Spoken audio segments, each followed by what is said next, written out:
दलसिंह सराय में एक सोना व्यवसायी की दुकान में लूट करने के लिए एकत्रित थे और उस दुकान का वीडियो देख रहे थे। अपराधी कुछ भागने में सफल हो गए, लेकिन एक अपराधी मोटरसाइकिल, पिस्तौल और गोली के साथ पकड़ा गया। जो घटना घटी थी रिलायंस ज्वेलर्स की, उस घटना के बारे में बताए और इस घटना में स्वयं शामिल थे। कल दिनांक 2/4/24 को शाम को डीआईयू और थानाध्यक्ष सराय रंजन को सूचना मिली कि कुछ सक्रिय अपराधकर्मी दलसिंह सराय रोड में एकत्रित हुए हैं और किसी बड़ी घटना को अंजाम देने के फिराक में हैं। तत्काल थानाध्यक्ष सराय रंजन और डीआईयू की टीम अपराधियों की पहचान और सत्यापन हेतु वहां जब पहुंची तो वहां पर से अपराधी कुछ भागने में सफल हो गए, लेकिन एक अपराधी मोटरसाइकिल, पिस्तौल और गोली के साथ पकड़ा गया। वह अपराधी बीरू पासवान, पिता बिरजू पासवान, गांव चकबलधारी सदर और वैशाली का रहने वाला था। उससे जब पूछताछ की गई तो मालूम चला कि दलसिंह सराय में एक सोना व्यवसायी की दुकान में लूट करने के लिए एकत्रित थे और उस दुकान का वीडियो देख रहे थे, लेकिन पुलिस आई तो घटना का नहीं कर पाए।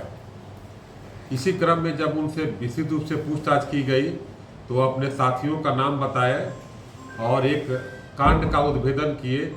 दिनांक 28/2/24 को जो घटना घटी थी रिलायंस ज्वेलर्स की, उस घटना के बारे में बताए और इस घटना में स्वयं शामिल थे। उस घटना के बारे में बताया कि करमवीर नाम के एक अपराधकर्मी है जो पूर्व में भी रिलायंस ज्वेलर्स की घटना को कारित कर चुका है दूसरे राज्य में, और तकनीकी साक्ष्य के आधार पर पुलिस भी पहले काम कर रही थी। उसी के नेतृत्व में करीब 13 अपराधियों ने मिलकर के घटनास्थल पर आकर के घटना कारित किया था। ये 5 मोटरसाइकिल से आए थे, जिसमें से कुछ की पहचान हो गई है।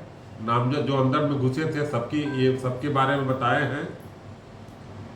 यह रिलायंस ज्वेलर्स वाला जो घटना थी ये पेशेवर अपराध कर्मियों के द्वारा की गई थी और उसका रेकी बहुत पहले की गई थी, और इसका घटना को अंजाम देने के जो मुख्य सरगना है वो जेल में है और वहीं से घटना करने का माध्यम बना।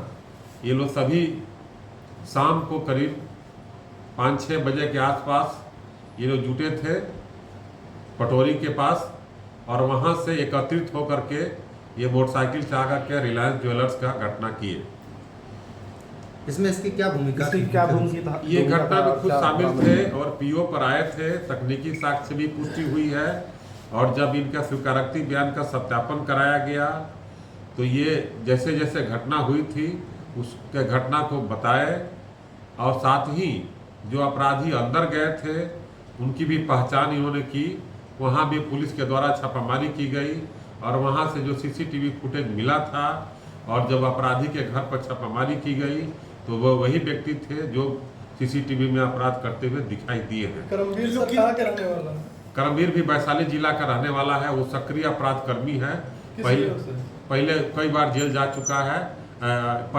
चुका है, लेकिन कई कांडों में अभी वांछित है और सोना लूट में भी वांछित है। किस गिरोह से जुड़ा हुआ है ये? करमवीर किस गिरोह से जुड़ा हुआ है? करमवीर का एक सोना लूट का गिरोह जुड़ा हुआ है जो एक जेल में कुख्यात अपराध कर्मी बंद हैं, उनके माध्यम से उनके नेतृत्व में काम करता है। इस पर हम लोग अनुसंधान गहराई से कर रहे हैं। बरामद क्या सब हुआ सर? बरामद जो इन्होंने बताया कि सभी जो लूटे गए सामान थे वो करमवीर के पास ही है और करमवीर का ग्रुप रखे हुए लेके गया है। उस बरामदगी के लिए हमारी टीम निकली हुई है और लगातार प्रयास कर रही है, क्योंकि ये प्रोफेशनल गिरोह है तो प्रोफेशनल तरीके से पुलिस काम कर रही है। अब तक कितने की गिरफ्तारी हो चुकी है इस मामले में? रिलायंस ज्वेलर्स में एक व्यक्ति की गिरफ्तारी हुई है और उसके आगे पर हम लोग अब काम कर रहे हैं। इसलिए घटना का जो सही उद्भेदन हुआ है उसमें आगे की कार्रवाई की जा रही है।